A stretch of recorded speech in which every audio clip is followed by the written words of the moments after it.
Hey everybody, welcome back to Frugal Finance. It's Kadira here, your personal finance expert and credit coach. I'm here to tell you some things that I don't buy anymore because I want you all to know a little bit more about me as I do each video. And so I figured I'd make something that kind of gives you an insight to how frugal I am for real, honestly. But also just things I don't care to buy. And why. So let's get into it. So number one, I do not pay for ATM fees. If I can't take out my money at my bank for free, I ain't taking out money. I've been in situations where like I needed cash and it was quiet. Like I'm not doing it because my bank is not near or there isn't any eligible ATMs that I can pull money from for free. So I'm just not willing to pay for ATM fees anymore. Some people may not see this as something you buy, but it is something you buy. When you go to an ATM machine and you have to pay to get your own money, no, I'm not with it. So what I typically do as a tip is at the beginning of the month, I try to take out a couple hundred, and honestly, it depends. But for the most part, I try to take out some money that I think I may use throughout the month. And once that's gone, that's it. I just use my cards. That's pretty much how I get around with not paying ATM fees. Another thing I don't buy anymore is makeup. Honestly, y'all, makeup, little small bottles can last so long. And I heard that makeup has an expiration date, honestly, but I don't know. I just don't buy makeup, lots of it at least. I know a lot of girls who every day they're always posting about how Sephora, they live in Sephora. They're posting their receipts from Sephora. It's like, wow, what a waste. Good for you. But I am not doing that. If my makeup is not finished, I ain't replacing it. I pretty much finish products before I buy. So not just makeup, but skincare, body wash. If it's not finished, I'm not buying another one. And I just don't buy a lot of those things. I feel like a lot of people buy just products just to have. I'm not that person. I'm a huge minimalist. And honestly, like I don't like junk drawers. So seeing a bunch of products just sitting everywhere just literally makes me gag. I want to see one product and preferably by the same brand. And then once I get through that brand and that product, then I'll buy the next thing. The third thing I no longer do or buy anymore is a lot of clothes. I feel like people are always in the malls. And in my head, I'm like, y'all don't got clothes at home? Like, I'm a little bit confused. You know, if it's not a newborn, why are you buying so many clothes? I don't get it. If it's not a baby that's like under 2, why are you buying so many clothes? Because around 4 or 5, their growth kind of slows down.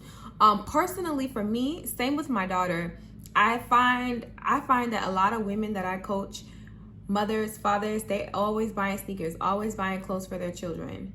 Everything new all the time. And I just no longer have it in me to do that, honestly.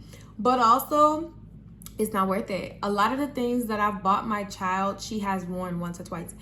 I remember when she went to private school and they did not have uniforms. So she was in regular clothes every day. I went crazy. I went shopping, bought a lot of things.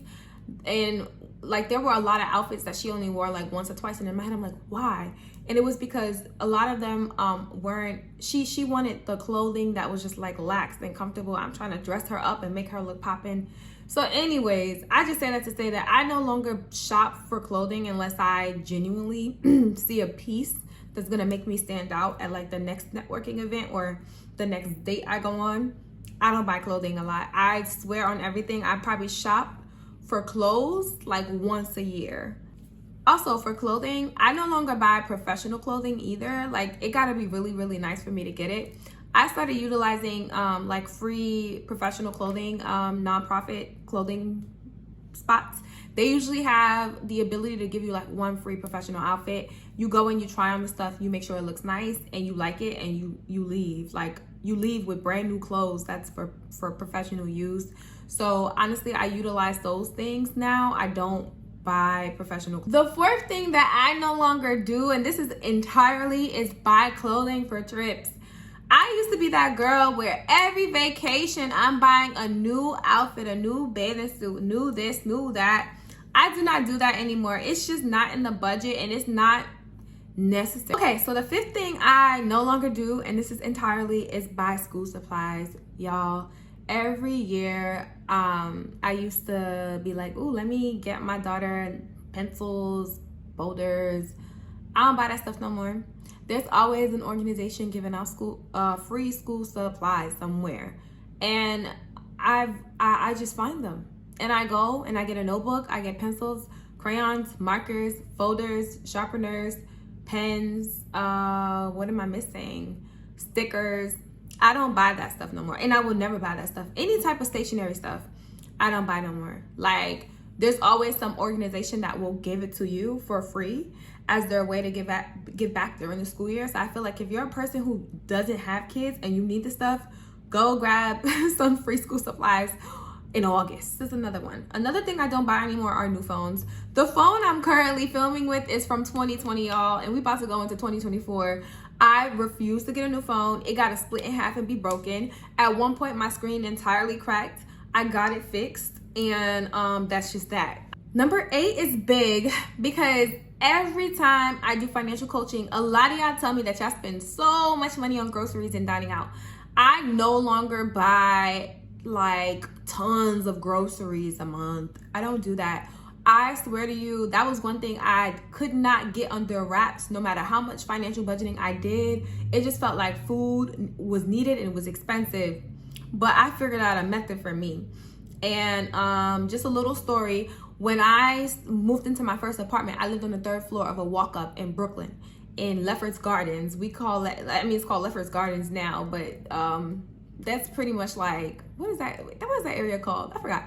But anyway, I would go food shopping once a month because it was just hard for me to get groceries up to the 3rd floor. It was a lot from little old me. So I would just go once a month. And when I would go because I would go once a month, I'm like, damn, I gotta get everything. I gotta get 2 milks, 2 breads, you know, like everything, right? And it was just crazy. And then I moved into an elevator building, 4th floor, and I was like, okay, now that I'm in an elevator building, I can stop doing this. But I continue to do the same thing.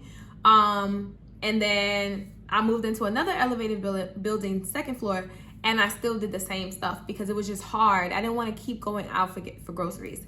It wasn't until I moved into my house, y'all, a year ago, that I started going out for groceries multiple times a month to help out with the cost. But also, I no longer buy 2 of this and 2 of that. I get 1 thing. I think a lot of us, we have bad eating habits, and we tend to binge eat a lot of things that we don't need to continuously eating. So I no longer buy a lot of groceries. I really go out, I get what I need for like 2 weeks, and then I go out again and I get what I need for another 2 weeks. You know, I don't commit to any grocery stores. I used to see that a lot. Oh, ShopRite or Food Bazaar or da-da-da-da-da. I don't do that. Whoever got the deals for the day is where I'm going. I don't care about brands. I don't buy cereal brands anymore. My daughter gets the ones. My daughter gets the brands that's in the bag. We don't get the pretty box General Mills, because General Mills and the other one that's in the plastic bag is literally the same company. All right, number 9 is books. I no longer buy books. I utilize the library. I feel like a lot of us don't do that, but it's helpful. The only books I buy are books that I want to pass down to my daughter that talk about black revolutions and black enhancement. And then number 10 on the list is high heels. I no longer buy high heels. I feel like if they're not comfortable, if I can't run in them, then it is no point in me buying them. I am a short heels girl now, so buying high heels is just not it for me. Like, for real. I don't waste money on shoes. I think in general, just shoes.